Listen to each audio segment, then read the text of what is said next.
If you are stuck, look around and say, am I stuck because comfort is what is navigating my journey? Yep.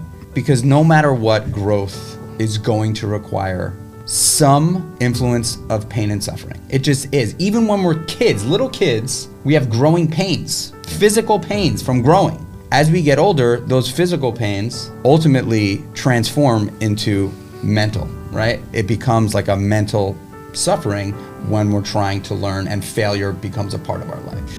Follow your dream. Don't be afraid to fail. You will fail sometimes. John had a lot of success. There had to be some failures. And you learn success by failure. So you overcome failure. If you're a baseball player, and if every 10 times you come to bat, you get 2 hits out of 10, you're in the minor leagues. If you get 3 hits out of 10, you're in the Hall of Fame. Never give up. Every block down is a block up. Every misfortune is a fortune.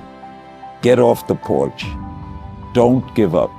If you've got a goal in mind and someone can tell you not to take that goal and you believe it, you don't have a goal. You got to come out your comfort zone, because your comfort zone is the deadliest place you will ever be. You should never feel comfortable.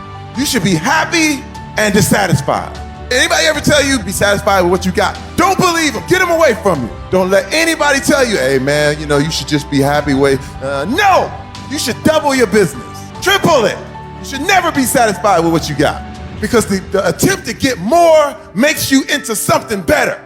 Everything that you want or need, but you don't have. Stay with me. Everything that you want or you need, but you don't have it, it's outside of your comfort zone.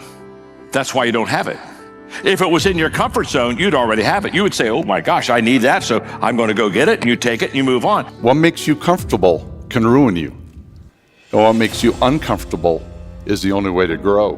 Because science shows that anytime you continually do something or even think about something the same way, you'll eventually stop growing. And this applies to every living thing.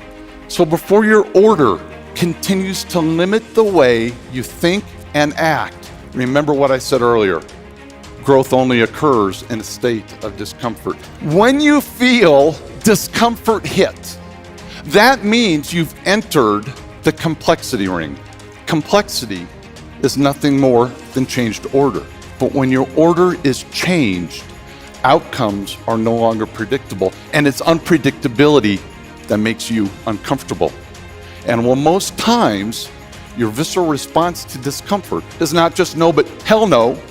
You can actually learn how empowering it is to consciously acknowledge discomfort, and then when appropriate, choose complexity over order. And I know seeking discomfort sounds odd, and not many people do it, but you have to learn to embrace it, because it's the only environment where sustained or exponential growth can occur. As a 51-year-old father of 3, married man, pays taxes, has a house and a mortgage and a business and all that jazz, if I had to quit everything now and struggle the way I struggled as a stand-up comedian, it would never work. But the only way I could be this person now is if I took that chance when I was 21, when I was dead broke and had my cars repossessed and all that stuff. That's the only way you ever get where you want to go. You have to take a path that's dangerous, and most people want to take the safe path. The safe path leaves you stuck in quiet desperation. You must get out of your comfort zone to do well. If you want to change, change begins with yourself. If you want to grow, you must change. And to change, you have to change yourself first. But you need to get out of the comfort zone. 99% of all entrepreneurs all around the world do not do this. They want to be comfortable. They want the cozy job. They don't want to move. They think they got something good and they don't want to grow, and they will be out of business. There's always someone out there trying to mess you up or take away your life's work, and you need to be on your toes. Nepal is a young place and hardly anything is done, but believe me, just like you're here and you've got a great idea, I can guarantee you there's someone else here who's going to go up to your booth and say, hey, I'm going to take this idea and do it better. So you need to be on your toes. No matter what business, no matter how big or how small you are, you need to wake up early. 9 out of 10 of the most successful people on the planet all wake up before 5 a.m. If you don't wake up early, you will not be successful. You need to go to bed on time, eat healthy, and wake up early. You need to go detailed. You need to make what you call a bucket list. What are the things you're going to do in life? You need to plan out the next 25 years of your life where you're going to be. You need to make a personal mission statement. If you don't know what these things are, guys, Google it. Everyone has a phone. If you don't, something's wrong with you. In life, you only regret all the things you did not do. If you stay in your comfort zone, that's where you will fail. You will fail in your comfort zone. Success is not a comfortable procedure. It is a very uncomfortable thing to attempt. So you got to get comfortable being uncomfortable if you ever want to be successful. Start putting some pressure on. Put some pressure on yourself. Get out here and get about it.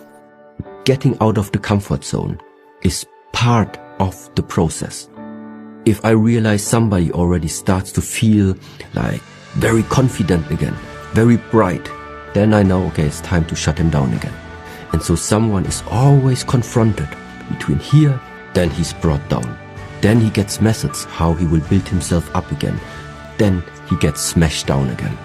And so it continues until you think, sometimes it's also very paradox, that it seems like, Shifu, last week you said I should do like this.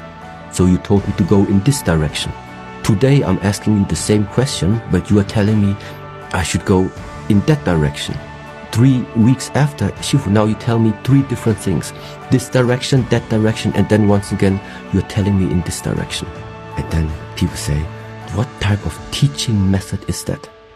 It is for you to figure out yourself after you have wandered between the different extremes that are existing, until you realize it's not here and it's not here. It's all of that. That's possible.